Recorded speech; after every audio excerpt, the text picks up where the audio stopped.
एक बार की बात है। राम नामक एक व्यापारी था।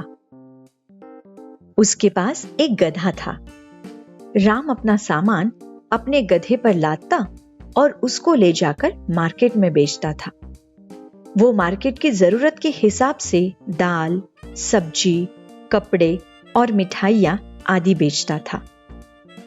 राम अपने गधे का बहुत ख्याल रखता था। वो उसको बहुत अच्छा खाना देता और उसको आराम करने के लिए अच्छी जगह देता था, क्योंकि उसको पता था कि गधे की वजह से ही वो अपना सामान मार्केट लेकर जा पाता है। लेकिन गधे को काम करना बिल्कुल पसंद नहीं था। गधा बहुत ही आलसी था। वो जितना हो सके काम से बचने की कोशिश करता था। वो तो बस खाना और आराम करना चाहता था। एक दिन जब राम अपने गधे पर दाल और चावल की बोरियां मार्केट जाने के लिए लाद चुका था, तो गधा आगे बढ़ने के लिए बिल्कुल तैयार नहीं हुआ। ऐसे में राम ने उसको एक छड़ी से मारा, जिसके कारण गधे को चलना ही पड़ा। मार्केट पहुंचकर राम को पता चला कि मार्केट में अब नमक की बहुत ज्यादा आवश्यकता है। तो उसने नमक बेचने का सोचा। वो अगली बार नमक की 4 बोरियां लेकर मार्केट पहुंचा और उसको बेच दिया। तब उसे उसके अच्छे खासे दाम मिले। उसने अगली बार और ज्यादा बोरियां लेकर मार्केट में बेचने की योजना बनाई। राम ने अगली सुबह मार्केट में ले जाने के लिए 6 बोरियां अपने गधे के ऊपर लाद दी। लेकिन गधा इतनी बोरियों के बोझ के कारण खड़ा भी नहीं हो पा रहा था। ये देखकर राम ने एक बोरी को निकाल दिया, जिससे गधा अब ठीक था। राम 5 बोरियों के साथ ही मार्केट की ओर निकल पड़ा। उनको मार्केट में जाने के लिए एक नदी से होकर गुजरना पड़ता था। उस दिन नदी में पहले की तुलना में ज्यादा पानी था। राम अपने गधे को आराम आराम से लेकर नदी पार करने लगा।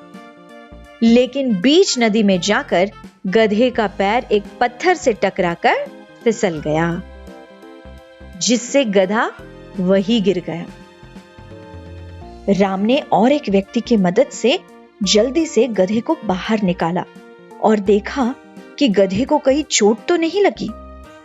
नदी से बाहर निकलने पर गधे ने महसूस किया कि उसकी पीठ का वजन बहुत कम हो गया है, जिससे गधा बहुत खुश हुआ और उसने सोचा, ये तो कोई चमत्कारी नदी है जिसमें पीठ से वजन कम करने की ताकत है। राम ने देखा सारा नमक नदी में बह चुका था, जिससे वो गधे को लेकर अपने घर की ओर लौट गया। गधे की पीठ का भार भी कम हो गया था और उसको मार्केट भी नहीं जाना पड़ा, जिससे गधा बहुत खुश हुआ और घर जाकर उसने खाना खाया और पूरा दिन आराम किया। राम अगले दिन गधे की पीठ पर बोरियां लादकर चलने लगा। गधे ने सोचा, कल को पूरा दिन काम नहीं करना पड़ा, लेकिन आज फिर काम करना पड़ रहा है। उसने सोचा, लेकिन चमत्कारी नदी तो है जिससे वजन कम होता है। जैसे ही राम और उसका गधा नदी पार करने लगे, तब गधे ने क्या किया, वो नदी में जाकर बैठ गया। राम इससे बड़ा हैरान हुआ और अपने गधे को खींचकर बाहर निकाला। अब फिर सारा नमक पानी में बह चुका था। राम को पता चल गया कि ये सब कुछ गधा जानबूझकर कर रहा है। तो इसके बाद वो पुनः घर वापस लौट गए। गधा फिर से बहुत खुश हुआ, क्योंकि उसको उस दिन भी कोई काम नहीं करना पड़ा और अच्छे से आराम करने के लिए समय मिल गया।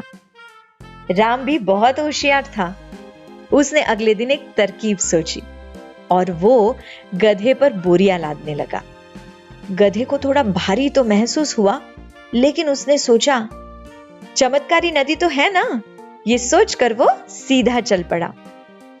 जब राम और उसका गधा दोनों नदी पार करने लगे, तो गधे ने फिर से क्या किया, गधा फिर अपनी पीठ का भार कम करने के लिए बीच नदी में जाकर बैठ गया।